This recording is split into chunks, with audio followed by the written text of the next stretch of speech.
tia Rebeca, professora. Estamos estudando o livro de João, capítulo por capítulo, versículo por versículo, e hoje vamos ler João, capítulo de número 4, versículo 31 ao 38. Você pode visitar o nosso YouTube, né, lá da Igreja Batista Nacional Residencial Itaipu, né, setor Itaipu.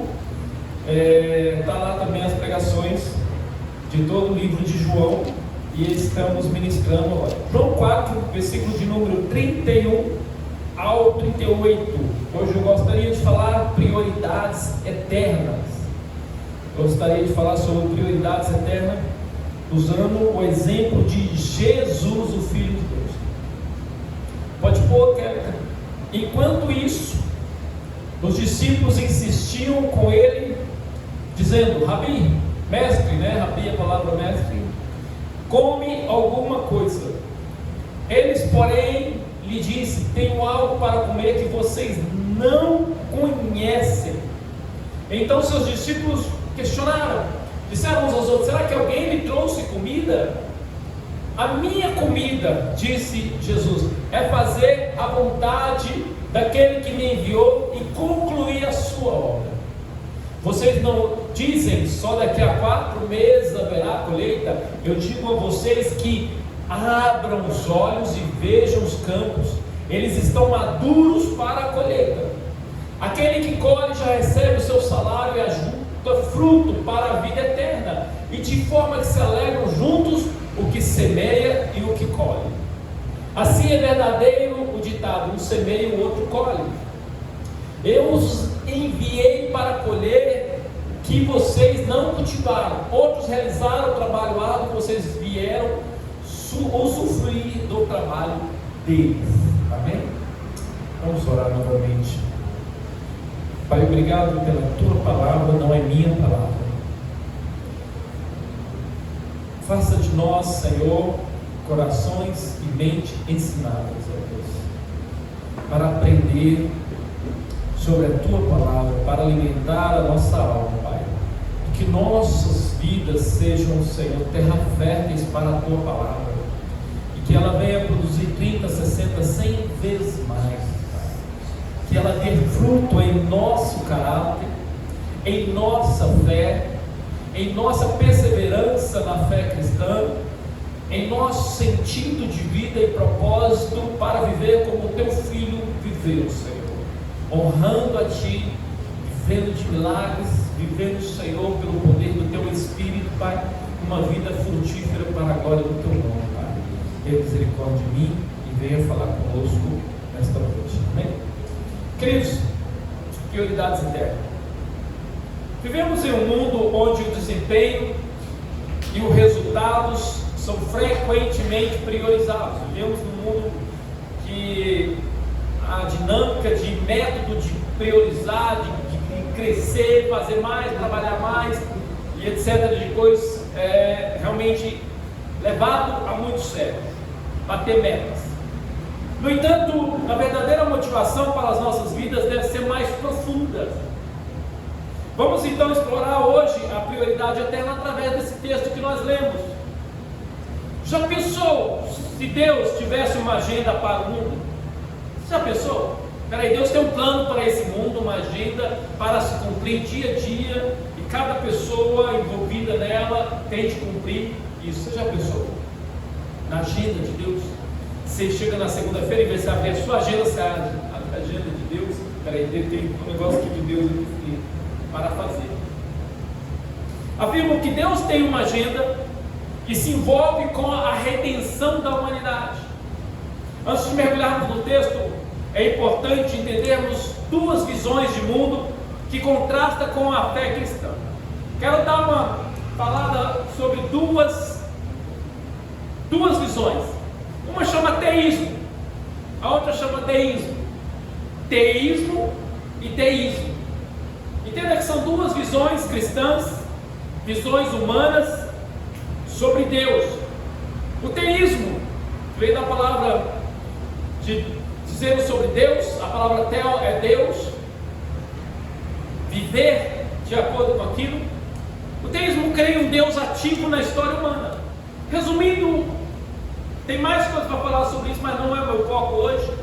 O teísmo, ele diz, nessa visão, que Deus é ativo na história humana, ele se move, ele faz as coisas acontecer, ele está dentro da história, ele está movendo os passos para que chegue ao local desde o início. Enquanto o teísmo, com letra minúscula, com T, vê Deus como um criador distante que não interfere, ou seja, a ideia de que Deus criou os céus e a terra, pôs o ser humano aqui e foi embora. Se vira, ser humano. Nosso Deus, de acordo com a Bíblia, é um Deus teísta, é um Deus do teísmo. É um Deus que se envolve com a humanidade.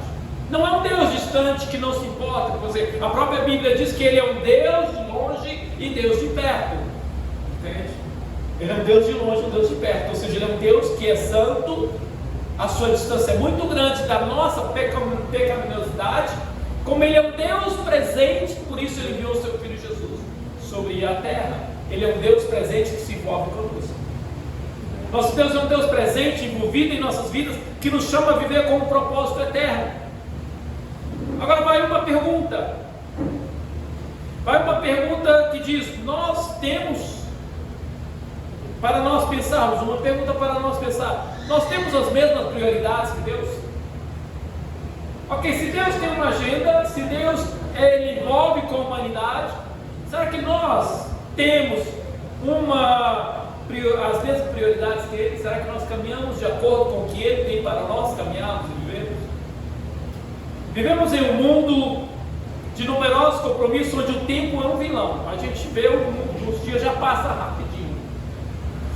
Como isso se torna cada dia mais difícil saber o que fazer primeiro, estabelecer diferença entre o que é importante do que é necessário.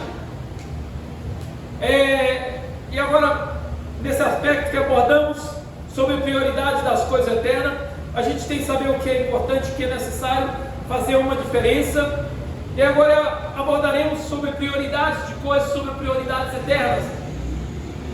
Prioridade, propriamente dita, é a qualidade de estabelecer algo em primeiro lugar. Prioridade é isso, ou seja, o que é mais importante. Mas então, por que muitas vezes não conseguimos cumprir determinadas tarefas e estabelecer regras do que devemos fazer primeiro? Porque muitas vezes a gente não está priorizando aqui. Estamos misturando tudo ao mesmo tempo. E hoje a rede social vai fazer isso. Você está fazendo uma coisa, daqui a pouco o celular faz aquele barulho do WhatsApp, você vai lá e vê que você já perdeu tempo. A prioridade era o arroz e o arroz queimou. É bem assim. Simplesmente porque muitas vezes deixamos contaminar com vários assuntos ao mesmo tempo e ficamos atordoados para decidir qual deles resolver em primeiro lugar. Vou dar um exemplo de um hospital. O hospital nos dá um exemplo muito grande sobre isso. Médicos de plantão vivem diariamente a adrenalina em definir o que é urgente e o que é importante. Imagine que do lado de fora há pacientes chegando constantemente para o hospital. E aí, alguns pacientes com lesões baixas, risco menores, que necessitam de uma simples medicação. No mesmo instante chega uma ambulância trazendo uma pessoa que sofreu várias fraturas e necessita de cuidados urgentes. Não há dúvida que o médico vai saber qual priorizar, pois corre o risco de morte. Você pode até dizer que este é um exemplo muito lógico e que decidir pela vida sempre será prioridade. Mas o que queremos destacar aqui é o fato que diariamente precisamos fazer escolhas e muitas dessas escolhas definem a nossa vida. Definem a nossa vida para a vida ou definem a nossa vida para a morte. Tudo na vida é uma questão de prioridade. Tudo na vida é uma questão de que aquilo vai estar em primeiro lugar na sua vida. A cada passo que damos, nós fazemos escolha com base no que consideramos importante, prioritário. Hoje eu vou à igreja, não, hoje eu vou ao shopping, ou vou a outro lugar. Ora à noite, ou fico no Facebook e no Instagram. Eu estudo a Bíblia ou vou assistir TV, séries, etc. de coisa. Eu jejuo ou eu vou estar sempre comendo e não jejuo. Eu peco ou agrado ao Senhor. A resposta a cada uma delas será determinada pelas nossas escolhas diárias. E isso acontece diariamente dentro dessas coisas. E vamos escolher sempre o que consideramos o mais importante. E é perigoso isso, porque às vezes o mais importante não é eterno, não vem de Deus. O problema é que muitas tarefas que não agregam valor à nossa vida têm tomado lugar de outras que são urgentes. E então começa a confusão. Como conciliar tempo e prioridade dentro das nossas vidas? Às vezes um pai pode pensar, eu trabalhar muito é prioridade, mas ele fica ausente de casa. E aí ele não está tendo vida dentro de casa, com a família, com a esposa, com os filhos. Então você vê que às vezes você tem que fazer uma decisão de como você vai seguir a sua vida. Então é importante a gente saber que vivemos de escolhas, escolhas e escolhas têm de mostrar prioridade. Vejamos alguns pontos desse texto aqui falando sobre prioridades. Fidelidade proposta, alimento espiritual de Jesus. Olha, Jesus ele trabalha a prioridade como alimento espiritual para a vida dele. Vamos ler o texto, leu 31 ao 34. Novamente a gente está lendo para reforçar a mensagem. Enquanto isso, os discípulos insistiam com ele: Rabi, come alguma coisa. Ele, porém, lhe disse: tem algo para comer que vocês não conhecem? Então seus discípulos disseram uns aos outros: será que alguém trouxe comida para ele? Material, alguma coisa material de comer? A minha comida, disse Jesus, é fazer a vontade daquele que me enviou e concluir a sua obra. Lembra que semana passada a gente falou sobre a samaritana, e a palavra é necessário passar em Samaria, que está no capítulo 4. Ele vai lá, prega para aquela mulher, e após conversar com a mulher samaritana, seus discípulos chegam, aquela mulher vai para Samaria falar que encontrou o Salvador do mundo. E aí eles são abordados dizendo: Jesus come. Ele responde: tem uma comida para comer que vocês não conhecem. Olha só, ele trabalha a prioridade dele, mas os discípulos nem sabem que aquilo é prioridade. Os discípulos não compreendem e pensam que alguém deve ter trazido comida para ele. Então ele explica: meu alimento é fazer a vontade daquele que me enviou e concluir sua obra. Aqui Jesus redefine o que é realmente importante. Aqui ele mostra para os discípulos, que somos nós e aqueles daquela época, sua verdadeira satisfação vem de cumprir a vontade de Deus. Cumprir a vontade de Deus. Ele vive para o reino de Deus e não para si próprio. Ele diz: eu vivo para isso, isso aqui é a minha prioridade. Na fé cristã, viver segundo a vontade de Deus e buscar o seu reino é essencial, diferente de viver pela própria vontade. É diferente. O reino de Deus tem uma agenda, o reino de Deus tem um lugar para nós agirmos nessa terra. E isso é o que Jesus está ensinando. É essencialmente diferente do que eu viver pela minha própria agenda. Você vai entender. A Bíblia destaca essa dualidade ao mostrar que seguir os desejos pessoais frequentemente leva a um caminho de egoísmo. Aí eu começo a pensar em mim, eu vivo na minha agenda e separo-me de Deus. Enquanto seguir a vontade divina, conduz a uma vida de propósito e comunhão com o Criador. Uma vida com Deus, que nos direciona a tudo o que vivemos e fazemos. Uma vida com Ele. Jesus Cristo exemplifica perfeitamente essa entrega à vontade de Deus. Ele deixa eu lhe mostrar essa diferença. Como que Jesus pensa o reino de Deus. Jesus está ali com aquele pensamento na samaritana e nos samaritanos para a salvação. Porque a ideia de Deus é que o homem pecou, distanciou-se dele, está indo para o inferno, e a ideia dele é trazer o homem de volta para a redenção. E Jesus está ali cumprindo o papel dele até chegar à cruz, terminar o papel dele, ressuscitar e confirmar o papel de missão dele. Então aquele papel de estar ali falando com a samaritana é o que ele estava sendo alimentado. Ele enxerga o mundo ao redor dele espiritualmente dizendo, eternamente distante dizendo, eternamente presente dizendo, e ele está falando isso e os seus discípulos chegam com comida. E olha para ele e fala, como assim você está comendo? Já comeu, Jesus? Jesus disse, eu estou falando do reino de Deus. Eu estou dizendo agora, está escrito aqui. Mas o que Jesus está falando é sobre o reino de Deus, sobre a vontade de Deus, sobre viver debaixo do que Deus direciona para as nossas vidas. E isso que acontece. Agora vamos fazer um contraste. Agora veja isso na prática. Fazer a própria vontade. O que é fazer a própria vontade? Motivação. Qual que é a motivação de fazer a própria vontade? Satisfação pessoal e muitas vezes egoísmo, orgulho. Você vai se satisfazer. Você quer olhar para você. Você não pensa mais no marido, pensa em você. Não pensa na esposa, pensa em você. Você não pensa mais em ninguém. Satisfação pessoal e egoísmo. Qual que é o propósito? Buscar por satisfação temporária. Você acaba buscando as coisas desse mundo, as coisas materiais, as coisas que alimentam este mundo. Qualquer direção, você é guiado por desejos e impulsos pessoais. Quando você vê o orgulho está te pondo na frente, quando você vê várias coisas está pondo na frente, você é guiado por isso. Qual que é o resultado espiritual de toda essa ação quando você está pensando em você? Insatisfação e vazio espiritual.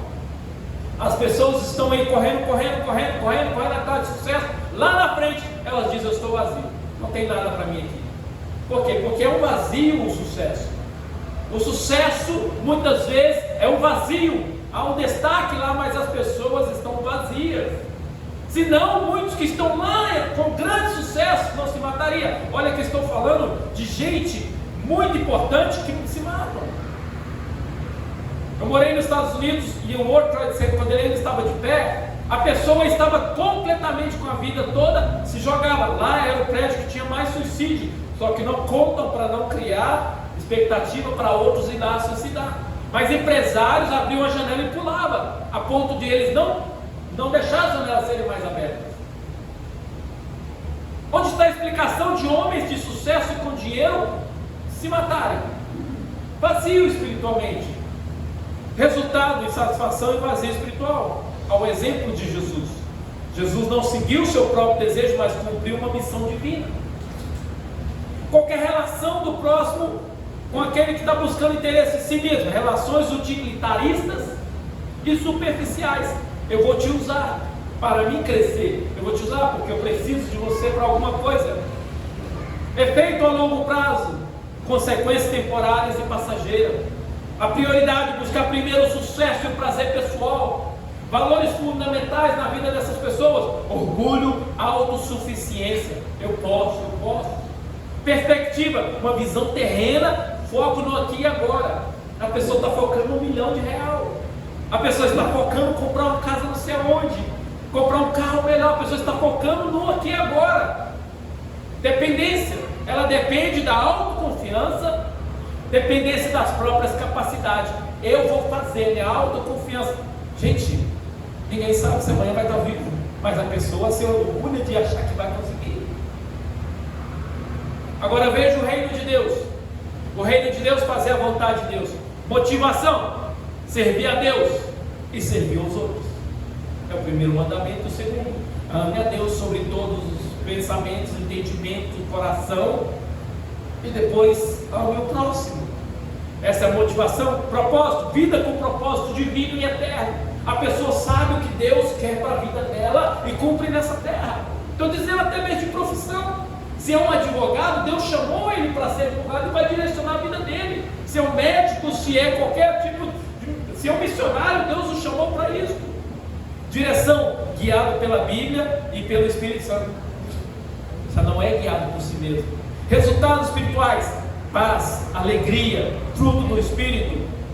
Exemplo de Jesus: não se faça a minha vontade, mas a tua. O exemplo de Jesus no reino de Deus é: Pai, não faça a tua vontade, mas faça. Não faça a minha vontade, mas faça a sua.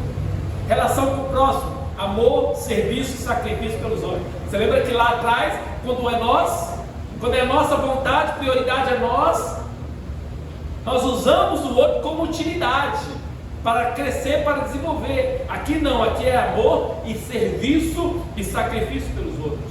Efeito a longo prazo: vida eterna, comunhão com Deus.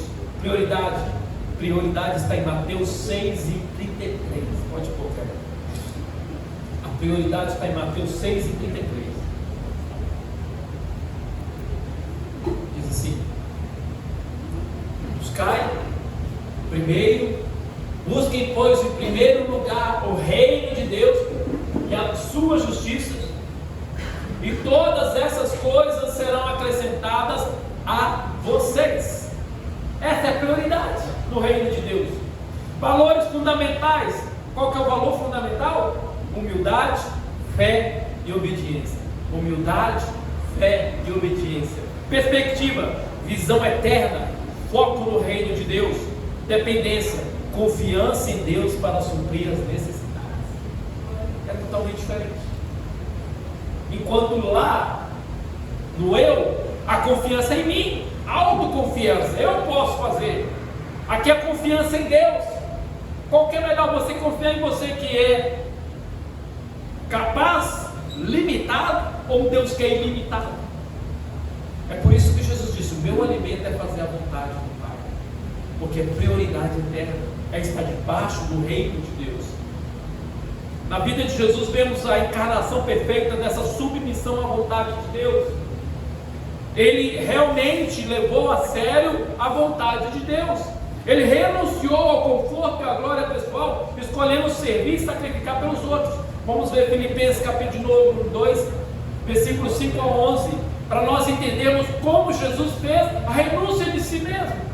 Porque a prioridade eterna, a gente tem que renunciar a nós mesmos. Se nós não renunciarmos nós colocamos nós como prioridade eterna e os nossos planos. Pode pôr, Kevin. Diz assim o texto, Filipenses 2, 5. Pode colocar o versículo 5 primeiro. Versículo 5 primeiro diz assim: seja o modo de pensar de vocês o mesmo de Cristo Jesus. Pode ir diante, 6. Que apesar de ser Deus, não considerou que a sua igualdade com Deus era algo que deveria ser usado como vantagem. Antes esvaziou a si mesmo, assumindo a forma de servo, tornando-se semelhante aos homens. Sendo encontrado em figura humana, humilhou-se e foi obediente, prioridade eterna, obediente até a morte de cruz. Por isso Deus o exaltou à mais alta posição e lhe deu o nome que está acima de todos os nomes, para que o nome de Jesus todo joelho se dobre nos céus e na terra e debaixo da terra, e toda língua confessa que Jesus Cristo é o Senhor, para a glória de Deus Pai. Volta no 5. No 5, volta no versículo 5. Seja o modo de pensar de vocês o mesmo de Jesus Cristo. Nós estamos falando de prioridades eternas. Aqui está dizendo que o nosso modo de pensar sobre a agenda de Deus para as nossas vidas seja o mesmo de Jesus Cristo. Ele se humilhou a ponto de abrir mão de quem ele era nos céus para estar na terra e cumprir uma missão à morte de cruz. Logicamente todos nós não iremos para a cruz mais, porque Jesus já foi no nosso lugar, porque essa era a missão dele. Mas não, Deus não deixa de ter uma missão para nós, porque Jesus cumpriu a dele. Ele ainda continua tendo missão e propósito para as nossas vidas todos os dias. Este contraste evidencia que enquanto viver para si mesmo pode proporcionar prazeres momentâneos, viver para Deus traz uma realização profunda e eterna, conforme demonstrado na vida e pelos ensinamentos de Jesus Cristo. Se você ler os evangelhos, você vai ver como que Jesus cumpriu o propósito de Deus e como ele chegou à eternidade, a ponto de agora o seu nome, toda vida que busca o seu nome é salvo, aquele que confessar o seu nome é salvo. Jesus viveu no mundo eterno, fazendo a vontade de Deus, demonstrando que este é o caminho para a verdadeira vida e realização. Este é o caminho. Isso nos desafia a reconsiderar a nossa prioridade, as nossas prioridades. Peraí, existe uma prioridade eterna, existe um plano de Deus para a minha vida. Ninguém está aqui por acaso. O acaso é do deísmo. O deísmo é quando Deus criou tudo e nos abandonou. Mas nós vivemos no teísmo. O teísmo é quando Deus se envolve com a história por causa da redenção do homem. Então Deus se envolve com as nossas vidas. Isso nos leva a considerar que Deus tem uma agenda para nós. Então se você está aqui hoje porque você tem uma agenda de Deus. Quando você sai de casa, o inimigo ele quer fazer com que você não cumpra a agenda de Deus. A sua carne quer fazer com que você não cumpra a agenda de Deus, porque às vezes a gente pensa que é o inimigo, mas tem a nossa carne também. Há uma luta. Aí tem o mundo pecaminoso que quer que a gente cumpra a agenda deles. Então nós temos 3 inimigos que vai junto conosco tentar fazer com que não cumpra a agenda de Deus, mas de repente Deus, pelo poder do Espírito Santo, nos ajuda. E aí conseguimos ir aonde Deus precisa ir. Será que estamos focados apenas em nossas necessidades físicas, em materiais? É uma pergunta. Será que nós estamos focando só nas coisas materiais? Ou buscamos realizar a vontade de Deus em nossas vidas? Ou buscamos realizar a vontade de Deus em nossas vidas? Devemos buscar encontrar nossa alegria e satisfação em fazer a vontade de Deus em tudo.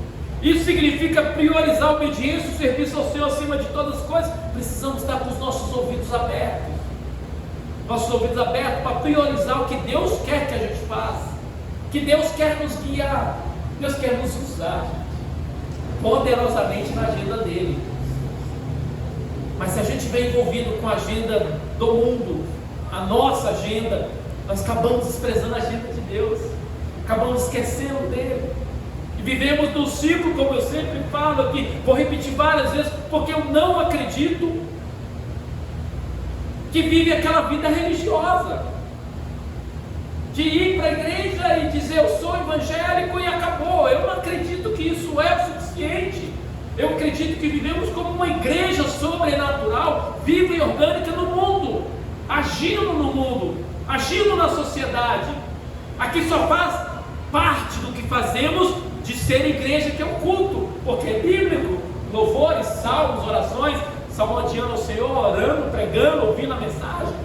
Mas fazemos parte de um projeto maior, que toca a sociedade lá fora. Isso é prioridade, serviço ao Senhor acima de todas as coisas.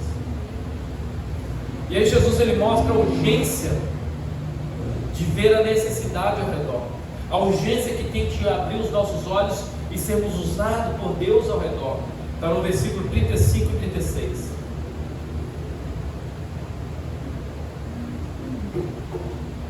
Ele diz assim: vocês não dizem, só daqui a 4 meses haverá colheita?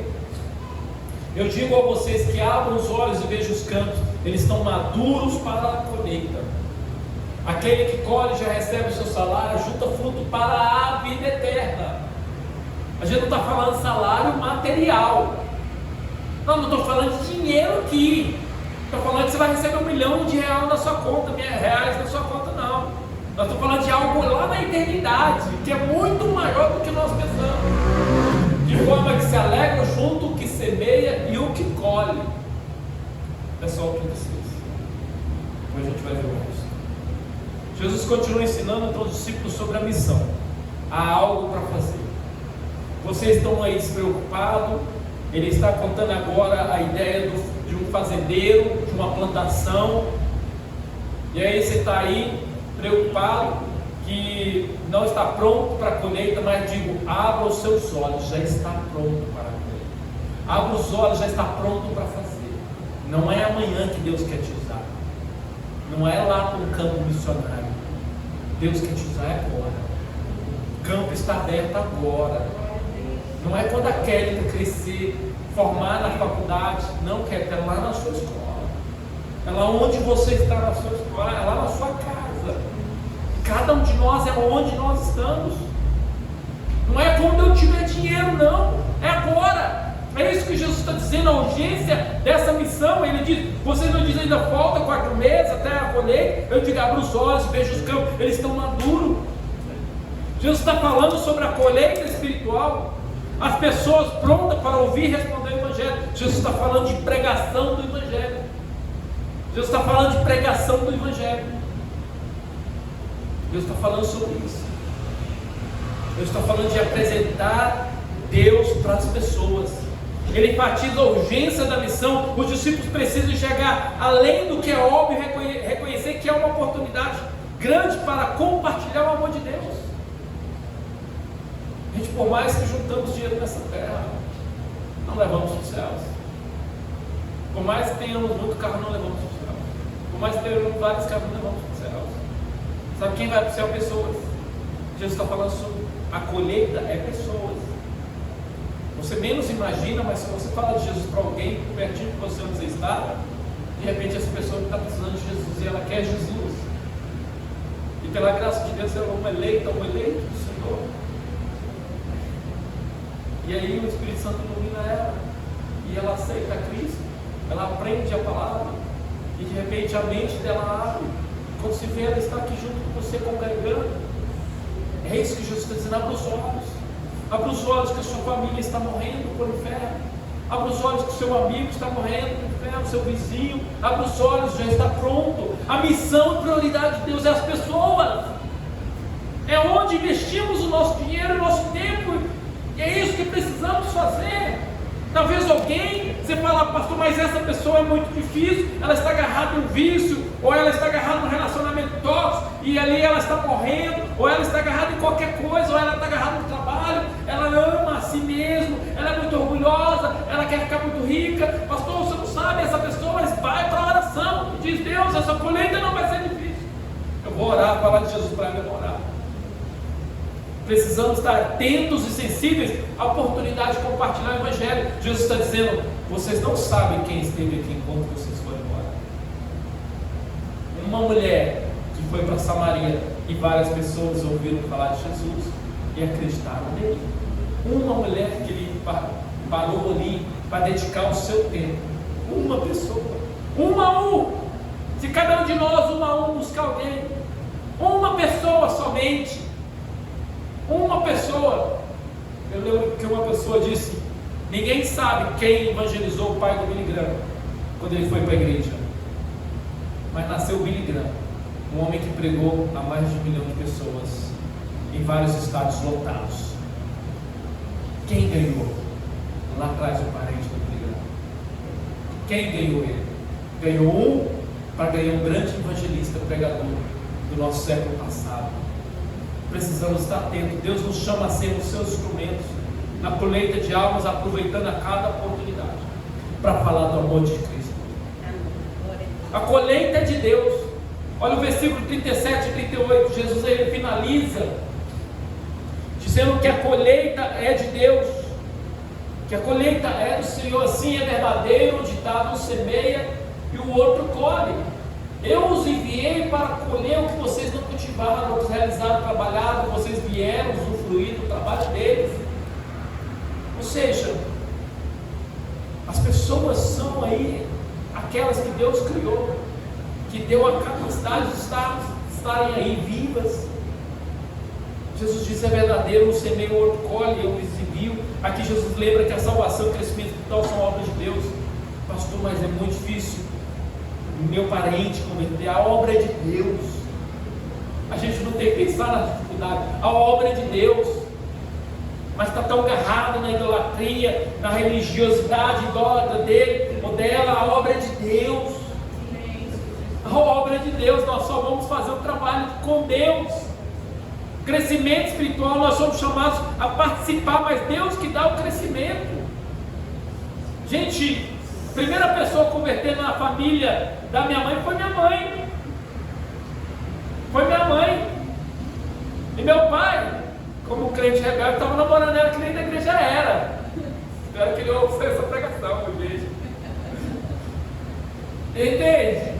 Mas de repente minha avó pregou para minha mãe, e minha mãe foi para a igreja, converteu, uma crente fiel hoje. O seu irmão Clóvis é pastor.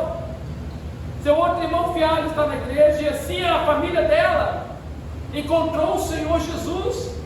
Uma pessoa. Devemos trabalhar fielmente na obra de Deus, mas sempre reconhecendo que o sucesso e o resultado vem do Senhor. Isso nos liberta dessa pressão de que não estamos conseguindo, de que o nosso parente não está vindo, de que não está acontecendo. Nós temos orado por pessoas que parecem possíveis. Parecem impossíveis, né, Kelly? Que vai vir para Jesus. Parecem impossíveis, filho. Mas a obra é de Deus. Estamos orando por pessoas, mas a obra é do Senhor. Ele realiza um poderoso milagre.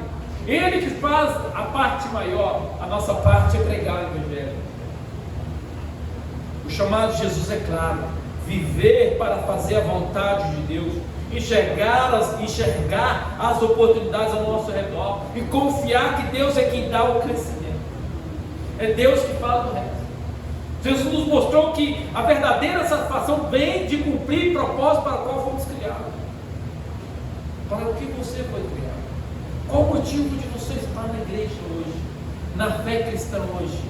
com o motivo de você ter talvez nascido no berço evangélico ou converteu depois, com o motivo de você já se perguntou: Deus, o que tu queres de mim? O que o Senhor quer me usar? Qual o teu propósito? Porque se não perguntarmos para Ele, a gente não está procurando uma resposta, a gente continua vivendo uma vida ao nosso mercê, à nossa direção. Mas quando você pergunta para Deus, Ele vai te dar uma direção. Ele me deu, Ele vai dar para você. Amém. Eu tenho certeza disso. Se você perguntar para Ele, buscar de verdade Ele vai mostrar o caminho que você deve seguir. Ele vai te lapidar primeiro, preparar você para ser quem Ele precisa que você seja. Ele vai mudar suas atitudes, seu conceito de vida, sua visão de tudo. Ele vai mudar sua visão do dinheiro, sua visão de como fazer as coisas, de como gastar o seu tempo, de como realizar as coisas. Ele vai mudar tudo. Sua visão de mundo muda, porque Ele quer te usar 100%. Ele não quer te usar 50%. Ele não quer te usar no domingo, no culto na igreja, e na segunda não. Por isso que tem que mudar tudo. Tudo é desconstruído em nós, para que Ele construa o caminho que nós vamos seguir, o caminho que Ele quer nos levar a ser quem Ele deseja ser. E quando você começa a trilhar esse caminho, Ele cuida de você. Buscai o reino de Deus em primeiro lugar, as demais coisas Deus vai cuidar, vai te dar, vai te abençoar. O problema é que a gente quer ir atrás das demais coisas, a gente quer correr atrás das demais coisas, e aí perdemos tanto tempo correndo atrás das demais coisas. Estou dizendo que você parar de trabalhar, estou dizendo que continua trabalhando, mas se Deus falar para você mudar de trabalho, muda de trabalho, porque quem faz e opera é poderoso. Se Ele diz que vai fazer, Ele vai fazer, Ele vai cumprir, Ele vai cuidar, Ele vai estar na direção. Que possamos, assim como Jesus, porque Jesus nos mostrou que a verdadeira satisfação, Jesus nos mostrou que a verdadeira satisfação vem de cumprir o propósito para o qual fomos criados. Que possamos, assim como Ele, encontrar nosso alimento espiritual e realizar a obra de Deus. Possamos levantar de manhã e dizer: eu estou fazendo a vontade de Deus, eu estou cumprindo o propósito dele. Comece fazendo uma lista das suas atividades diárias. Veja claramente, comece a medir quanto tempo tem sido roubado com coisas inúteis e com coisas que têm desviado você dos propósitos de Deus. A gente precisa fazer isso. Depois da nota, elas definem elas de 0 a 10, dando prioridade a cada tema. Avalia quanto você tem sido sugado por compromissos que muitas vezes são inúteis, não tem eternidade nenhuma, que não acrescenta nada na sua vida, gastando um tempo que poderia ser usado em comunhão com Deus, mas sim, muitas vezes gastando no mundo. O resultado da prioridade de Jesus e da mulher samaritana salvou uma cidade. É necessário que eu passe em Samaria. Em Samaria salvou uma cidade. Houve salvação na cidade. Que Deus seja a sua principal prioridade. Hoje somos desafiados a reavaliar a nossa prioridade. Você está sendo desafiado hoje a pensar sobre as suas prioridades internas, sobre as prioridades de vida. Vamos colocar Deus em primeiro lugar em nossas vidas. Peço que cada um de nós busque fazer a vontade de Deus diariamente, vendo cada momento como uma oportunidade para adorar e servir ao Senhor. É para isso que fomos criados, para a glória dEle, para sermos um instrumento poderoso nessa terra, que possamos ser fiéis na missão de Deus que Deus nos deu, confiando que Ele cuidará do resultado. Quem vai cuidar da sua família para a salvação é Deus, mas você precisa agir dizendo para ela sobre Jesus. Quem vai cuidar do resultado da salvação dos nossos amigos e vizinhos é Deus, mas precisamos agir para que eles recebam as boas novas do Evangelho, porque essa é a nossa prioridade e a prioridade de todos os homens, encontrar Cristo antes de encontrar o inferno, a condenação eterna que é verdadeira e existente. Que possamos ser fiéis nessa missão, possamos buscar ao Senhor de verdade, e buscá-lo, e dizer: meu alimento é fazer a vontade de Deus. Então você sabe daqui hoje, qual seria esse pastor? Fazer a vontade de Deus ser alimentado. Que negócio é esse, pastor? Eu digo para você, vai falar com Deus. Ele vai dizer para você que negócio é esse. Qual que é a vontade de Deus? Esses dias eu tenho um programa na Renovo, né? No canal de televisão e também está no YouTube, falando sobre abuso religioso e abuso espiritual. O abuso religioso espiritual é quando o líder religioso comanda a vida dos fiéis, a ponto de o pastor Fabiano dar um exemplo lá, que tinha uma irmã que não casou, porque a pastora disse para ela não casar. Passou anos, ela não casou. Porque o casamento é bíblico, né? A não ser aqueles que Paulo disse que escolheu não casar. Mas aqueles que não querem casar, a Bíblia diz que eles fazem uma aliança com Deus para servir Ele. E aquela irmã ficou tão confusa depois que ela saiu desse abuso religioso. E abuso religioso é isso.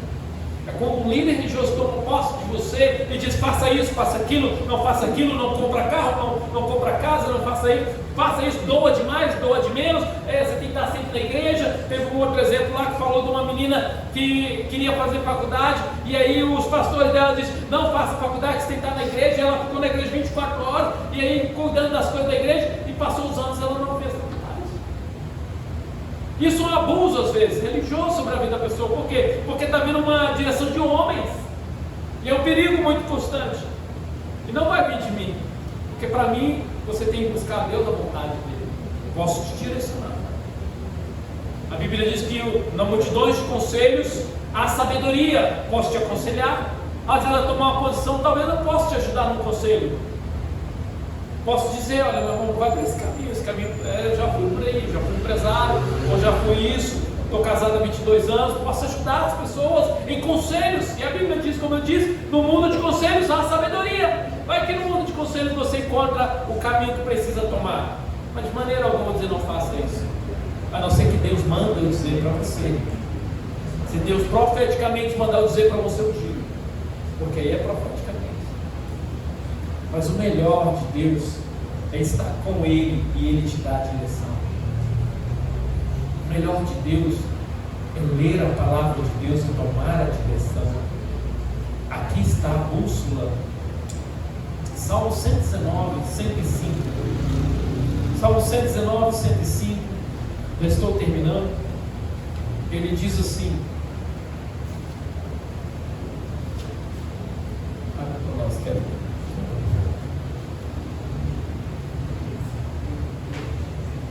Tua palavra é lâmpada para os meus pés e luz para o meu caminho. A tua palavra é lamparina para os meus pés e é clareamento para o meu caminho. A tua palavra. Deixa eu explicar como o salmista escreveu esse texto. Salmo 119 é o salmo que fala da Bíblia, que a Bíblia é a direção, que deve obedecer os preceitos de Deus. Hoje nós temos postes de luz. Naquela época não havia luz, postes de luz nas ruas. Eles pegavam uma lamparina, descia aquela lamparina no caminho, e o caminho ia sendo guiado pela lamparina. Quem já foi em roça sabe como funciona isso. O caminho era guiado ali. Então, uma vez eu estava no exército, nós fomos guiados por uma lanterna. A gente era guiado no caminho, entrando dentro do mato. A gente foi ficar no mato lá 6 dias. E aí nós ia para o treino e voltávamos meia-noite, 1h da manhã, levantava 3 horas da manhã de novo, que é uma coisa de louco no exército. Graças a Deus, para o treinamento de guerra, né? Não pode ser fácil. E aí, uma certa vez, estavam mostrando para nós o caminho, ensinando para nós as trilhas. E esse texto do Salmo é muito importante, porque é esse texto que diz para nós que a palavra de Deus, ela vai abrir o caminho para onde você deve. Lâmpada para os meus pés é a tua palavra e luz para o meu caminho. Aonde você quer ir? A Bíblia vai te direcionar. A palavra de Deus vai te direcionar. Você sabe por que o diabo odeia você ler a Bíblia? Por causa que ele sabe que se você ler a Bíblia, você vai fazer a vontade de Deus. Você sabe que a sua carne odeia ler a Bíblia, porque ela sabe que se você ler a Bíblia, você não vai fazer a vontade dela. Quando você lê a Bíblia, você faz a vontade de Deus, porque ela guia nos seus caminhos. Que Deus nos ajuda em tudo isso. E Jesus cumpriu o papel dele. Eu posso cumprir o papel que Deus tem para mim, a missão e a obra de Deus. Amém? Vamos em pé. Antes do louvor, eu gostaria de fazer uma oração com você. Pode vir para o segundo louvor. Baixe sua cabeça. Vamos orar. Deixa o louvor chegar para orar junto com eles também. Todo mundo, vamos orar. Senhor, ajuda-nos a viver com as prioridades eternas, Pai. Possamos encontrar satisfação em Ti. Ajude a cada um que está aqui a encontrar o caminho, Senhor, que deve seguir o propósito eterno, Pai. Ajude a cada um a encontrar o propósito eterno e o caminho, Pai. Guia cada vida, Senhor, em nome de Jesus, Pai. Não nos deixe fazer a nossa vontade, na nossa carne nem neste mundo, Pai, mas fazer a Tua vontade. Em nome de Jesus, faz o Teu querer em nossas vidas, Pai, para a glória